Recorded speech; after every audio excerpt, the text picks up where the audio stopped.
Get ready with me అనే video తీస్తా అని నేను అసలు ఎక్స్పెక్ట్ చేయలేదు. మీరు అనుకున్నటువంటి కంటెంట్ దీంట్లో ఉండకపోవచ్చు, కానీ ఇలా సింపుల్గా రెడీ అయ్యే వాళ్ళు మాత్రం డెఫినెట్లీ నా వీడియో కనెక్ట్ అవుతారు. ఇక్కడ లాంగ్ హెయిర్ ఉండి అందులోనే హడావిడి ఉండి మీరు న్యూ మామ్స్ అయ్యి ఉంటే this is the best hair style. ఏంటంటే పైన ఒక చిన్న క్లిప్ పెట్టేసుకొని మిగతా జుట్టు అంతా అల్లేసుకొని కింద ఒక రబ్బర్ బ్యాండ్ పెట్టేస్తే అయిపోతుంది అనమాట. ఆ రోజు ఏంటో పైన క్లిప్ బటర్ఫ్లై, కింద hair band butterfly. Butterfly butterfly where are you going అన్నట్టు ఉందన్నమాట. అంతే సింపుల్ హెయిర్ స్టైల్ అయిపోయింది.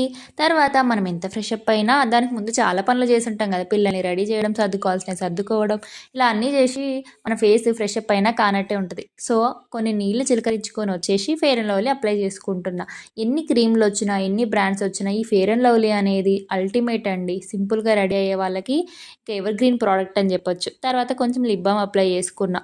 ఇక్కడ కాజల్ అప్లై చేస్తున్నా. కాజల్ అనేది చాలా ఇంపార్టెంట్, ఎందుకంటే న్యూ మామ్స్ కాబట్టి మనకు నిద్ర ఉండదు. ఆ నిద్ర లేని కళ్ళని, అలసిపోయిన కళ్ళని కవర్ చేయడానికి కాజల్ అనేది చాలా ఇంపార్టెంట్. ఆ తర్వాత ఇట్లా చీర అయితే కట్టేసుకున్నా.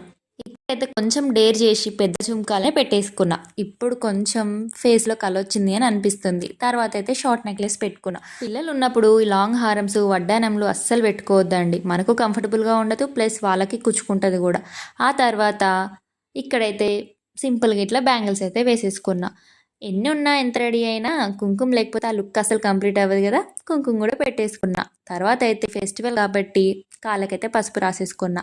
ఈ ఫెస్టివ్ వైబ్స్ అన్నీ కూడా ఇట్లా చిన్న చిన్న వాటిలోనే కనిపిస్తాయి. కాళ్ళకి పసుపు, గుమ్మాలకు తోరణాలు, అలా ఇలా కాళ్ళకి పసుపు రాసేసుకున్న తర్వాత నా దగ్గర ఉన్న పట్టీలు అయితే పెట్టుకున్నాను. నాకైతే ఫుల్ నచ్చేసింది. మీకు ఎట్లా అనిపించింది కామెంట్ చేయండి. ఆ తర్వాత ఇంత రెడీ అయినా ఏమైనా అని కూడా స్పెక్ట్స్ ఉంటే ఆ బాధ చెప్పలేమండి. రెడీ అయిన కళ మొత్తం తీసేస్తాయి అనమాట. ఇక్కడ నా పరిస్థితి అంతే. బాయ్.